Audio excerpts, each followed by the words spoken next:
بسم اللہ الرحمن الرحیم۔ السلام علیکم۔ ایک ولی اللہ کی مقبولیت۔ بصرہ کے ایک سردار ہمیشہ اداس اور غمگین رہتا تھا۔ کسی نے اس سے دریافت کیا کہ آخر اس پریشانی کا سبب کیا ہے؟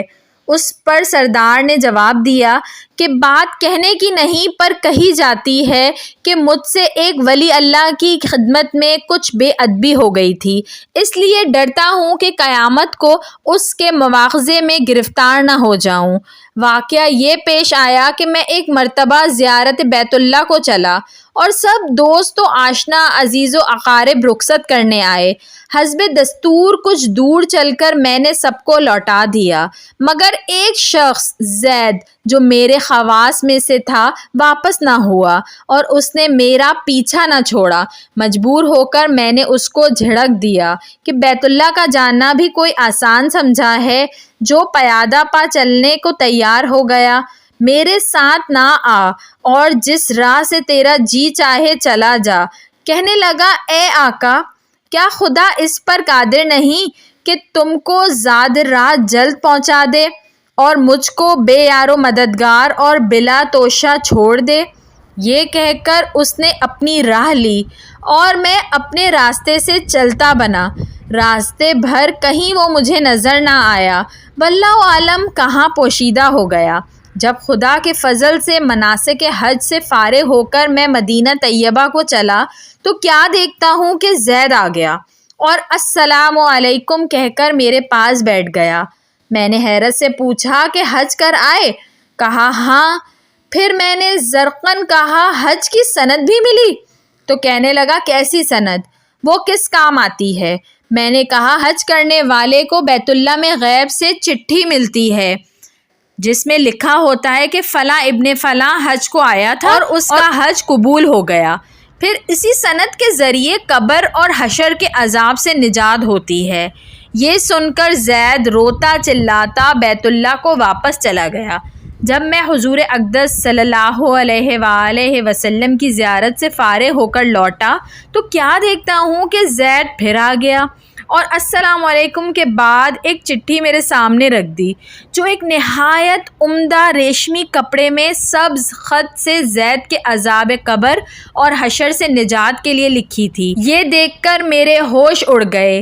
پھر ذرا سکون ہونے پر میں نے معلوم کیا کہ اے زید، اب بتا تو اس کی حقیقت کیا ہے؟ آخر یہ دولت بے مثال تجھ کو کس طرح میسر آئی؟ تب اس نے بتایا کہ سنو بھائی، جب میں بیت اللہ پہنچا کعبۃ اللہ حاجیوں سے بالکل خالی تھا۔ اس وقت میں نے گڑ گڑا کر زار و قطار رونا اور چلانا شروع کیا کہ اے مالک دو جہاں، کیا غریب گناہ گاروں کا حج بھی قابل قبول نہیں جو مجھ کو حج کی سند نہیں ملی؟ کیا غریبوں کا کعبہ اور صاحب کعبہ اور ہے جو وہاں جا کر سند لاؤں؟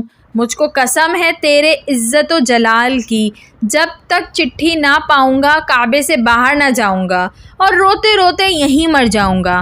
اچانک غیب سے آواز آئی کہ اے زید، نجات کی چٹھی لے اور جا اپنی راہ لے۔ پھر یہ چٹھی میرے ہاتھ میں آ گئی جس کو لے کر میں چلا آیا۔ یہ سن کر میری حیرت کی انتہا نہ رہی کہ اللہ اس شخص کا یہ اعلیٰ مرتبہ ہے جس سے میں آج تک واقف نہ تھا۔ پھر عزت و اکرام کے ساتھ میں اس کو اپنے ہمراہ بصرہ لے آیا اور وہ چٹھی نہایت احترام و تعظیم کے ساتھ معطر و معتبر کر کے صندوق میں بند کر دی۔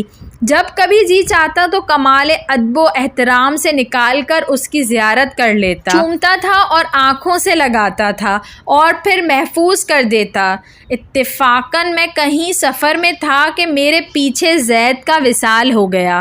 جب میں واپس آیا تو اس خبر سے میرے رنج و قلق کی انتہا نہ رہی کہ افسوس میں ایسے ولی کی تجہیز و تکفین میں بھی شریک نہ ہو سکا۔ پھر اچانک مجھ کو وہ چٹھی یاد آئی جو میرے بکس میں محفوظ تھی۔ اب تو میں اور بھی بے تاب ہو گیا اور اپنے اوپر افسوس کرنے لگا کہ سفر کو جاتے وقت میں نے وہ چٹھی زید کو کیوں نہ دی۔ پھر اپنا مہر شدہ صندوق منگا کر دیکھا جو اسی طرح با مہر بند تھا۔ جب میں نے کھولا تو اس میں چٹھی نہ پائی۔ اب تو میرے غم و عالم کا کچھ ٹھکانہ نہ رہا اور ایک حشر کا عالم برپا ہو گیا۔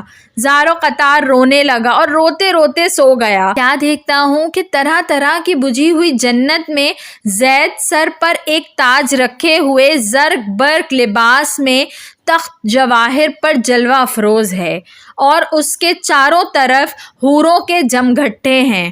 میں نے قریب جا کر سلام کیا تو اس نے کہا، اے آقا، اس قدر پریشان کیوں ہو؟ میں نے کہا، مجھے یاد نہیں وہ چٹھی تو نے مجھے دے دی تھی۔ کہنے لگا، وہ تو یہ موجود ہے، اس کے بدولت یہ دولت و حشمت مجھ کو حاصل ہوئی۔ اب آپ کچھ تردد نہ کیجئے، میں اپنی منمانی مراد کو پہنچ گیا۔ سبحان اللہ۔ ویڈیو پسند آئی ہو تو اس کو ضرور لائک کریے گا اور ایسی مزید اچھی ویڈیوز دیکھنے کے لیے میرے چینل اردو کہانی گھر کو سبسکرائب کر لیجئے۔ Thanks for watching. اللہ حافظ۔